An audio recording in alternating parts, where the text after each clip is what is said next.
Hey guys, the Trout91 here. Welcome to my first episode of my custom class guide, where I'm going to help some of you try and make better custom classes in Modern Warfare 2, because I've had so many messages asking me what my custom classes are and what goes best with what. So I thought I'd make a little guide to pretty much every gun in the game and tell you what works best with it. Now, before I start, I think you should all know that not everything will work best for you. Like, I have a golden rule. I play by a certain way. Like, my gameplay is rushing, flanking, and pretty much aggression. And you guys might feel differently, you might play differently, so these classes might not necessarily work for you, and you might not like some of these classes. But this is just how I play, and these are the classes that I like to use, and I found great success with them. So if they don't work for you, don't get discouraged. Don't flame me if they don't work. It's up to you how you play the game at the end of the day and what works best for you. But this is just my opinion and what works best for me. So let's get down to it. We're going to start in order with the assault rifles. And the first one is the M4A1 carbine. Now, this gun is, as you'll see in the general comments, I've got a nice little layout for everything. It has a high rate of fire. It has tremendous high rate of fire. So the damage you do is not so high on this gun. It has a low amount of damage, but it's made up for with the high rate of fire. So you're not necessarily going to be worried about how much damage the gun will do. So stopping power is not a necessity, but it is wise to put it on. Has very little recoil, so you don't have to worry too much about iron sights, because it does have very nice iron sights. It does burn through ammo pretty quickly though, so that's something you do want to take into consideration when setting up something for this. And it has an average clip size, which again is something you want to take into consideration with what goes in with your sidearms. Now, I'm not going to do too much detail on the sidearms. They're all going to be done in separate videos as primary weapons, so that we don't get all confused. Your sidearms are pretty much what you prefer and what works for you. I suggest using a machine pistol or a shotgun as a secondary. Simply because the gun will burn through ammo, depending on, if you don't have Scavenger Pro on, it will burn through ammo quickly, and you want something that's very strong and will see you out through your kill streak and keep you alive. So you want to have a strong secondary. If you're not too worried about that, I'd go with handguns. They're my personal favorite. I usually go with akimbo USPs on pretty much everything. Now, I put Stinger missile down, and I'll get to that in a minute when we make our way through the video. So the attachments, I have are the red dot sight. I think this is the strongest attachment for the gun. It gets the job done. A lot of accuracy. You need to be accurate with this gun.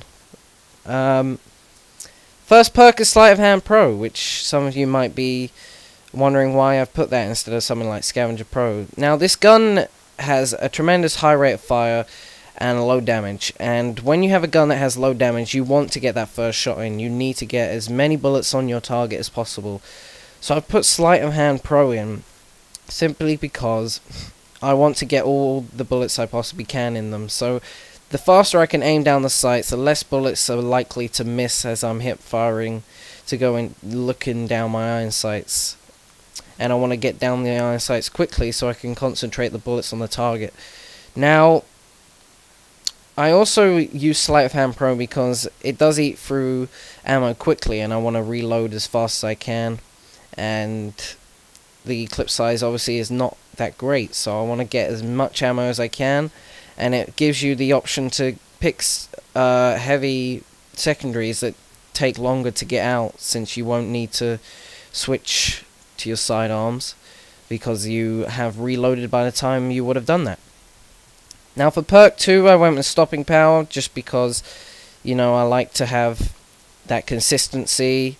Stopping power is pretty much my rock when it comes to perk 2. The same with perk 3, which is Ninja Pro. I like to not be found on heartbeat monitors, and I like to sound whore a lot. If you don't have a headset or you don't sound whore too much, you you should look into this simply because you won't have to worry about being found or heard by the other teammates, enemies even, which is a real bonus. So stopping power, because I want to get them down as quickly as possible. It helps when you've got multiple targets in game objective game types.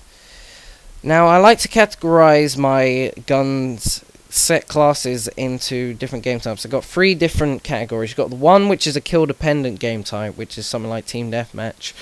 You've got number 2, which is sort of a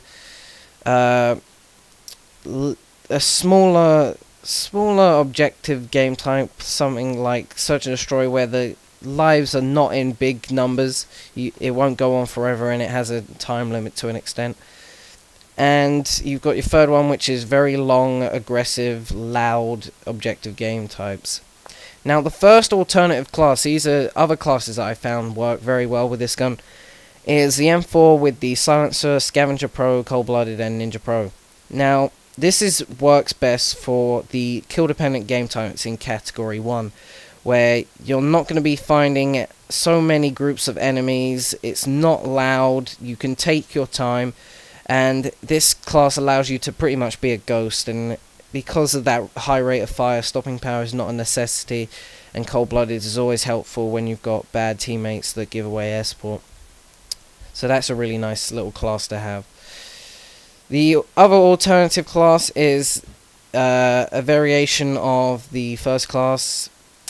This is something I would use for something like search or demolition in that first, in the second category even, where I've got Bling Pro, the red dot sight and silencer, where there's not going to be so many kills and you need to be aggressive but stay hidden at the same time, so the red dot sight and the silencer do both those.